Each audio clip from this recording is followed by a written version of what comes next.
श्री स्वामी समर्थ. तर आज आपण पाहणार आहोत साबुदाण्याची फेणी.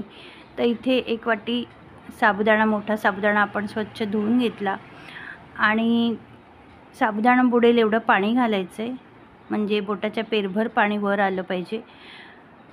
तसं रात्रभर आपण साबुदाणा भिजत ठेवला आणि त्याच वाटीने आपण 4 वाटी पाणी घेतलं, म्हणजे 1 वाटी साबुदाणा तर 4 वाटी आपण पाणी घेतलेलं आहे.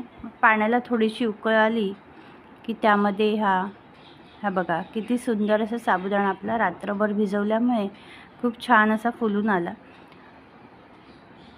तर हे साबुदाणे आपल्याला ह्या उकळत्या पाण्यात घालायचे आणि छान अशी पेज बनवून घ्यायची. तर ही पेज इतपत शिजवायची की सगळे साबुदाणे जे आहे ते पारदर्शक व्हायला हवे आणि सुरुवातीला फास्ट ह्याच्यावर शिजवून घ्या. जसजशी आपली पेज घट्टसर होत येईल तसं तुम्ही गॅस बारीक केला तरी चालेल. आणि मग शेवटी बंद करायच्या वेळी आपण एखादी फेणी एका डिशमध्ये काढून बघायची होते का व्यवस्थित. आणि घट्टसर पेस्ट झाली की त्यामध्ये तुम्ही थोडंसं जिरं घालायचं बंद करताना गॅस, आणि तुमच्या आवडीनुसार मिरच्या थोड्याशा बारीक करून मिक्सरला तुम्ही त्या पेजमध्ये घालायच्या. आणि पेज ही प्लास्टिकच्या कागदावर आपण कोमट असतानाच आपल्याला ह्या फेण्या घालून घ्यायच्या.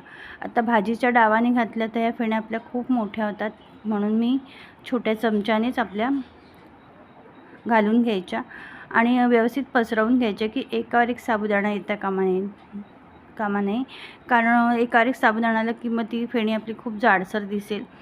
आणि इथे मोठ्या साबुदाण्याच्या ऐवजी तुम्ही बारीक साबुदाणे सुद्धा घेऊ शकता.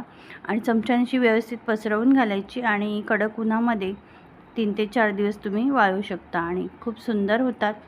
तर नक्की करून पहा आणि कशा झाल्या